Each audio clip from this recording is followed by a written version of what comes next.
திருப்பதி வெங்கடேஸ்வர சுவாமியின் அருளை பெறுவதற்காக 116 வயது மூதாட்டி ஒருவர் நடந்தே திருமலைக்கு சென்ற நிகழ்வு இந்தியா முழுவதும் உள்ள மக்களின் மனதை கவர்ந்துள்ளது. கர்நாடகாவைச் சேர்ந்த பக்தரான நவநீதம்மா மேற்கொண்ட இந்த வியக்கத்தக்க பயணம் பக்தர்கள், ஆலய நிர்வாகத்தினர் மற்றும் ஆந்திர பிரதேச முதல்வர் என் சந்திரபாபு நாயுடு ஆகியோரின் பாராட்டை பெற்றுள்ளது.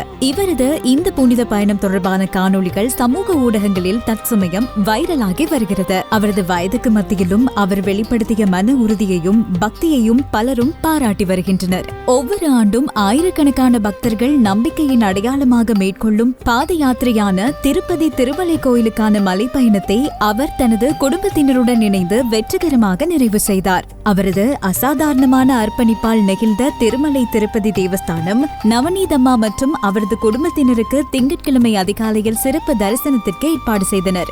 இந்த செயல் அந்த முதிய பக்தை தனது உத்வேகம் அளிக்கும் புனித பயணத்தை நிறைவு செய்த பின்னரும் வெங்கடேஸ்வர சுவாமியை எவ்வித சிரமமும் இன்றி நிம்மதியாக தரிசிக்க வழிவகுத்தது. நம்பிக்கையும் மன உறுதியும் வயதை கடந்து செயல்படக்கூடியவை என்பதற்கு நவநீதம்மாவின் இந்த பயணம் ஒரு சிறந்த சான்றாக அமைந்துள்ளது.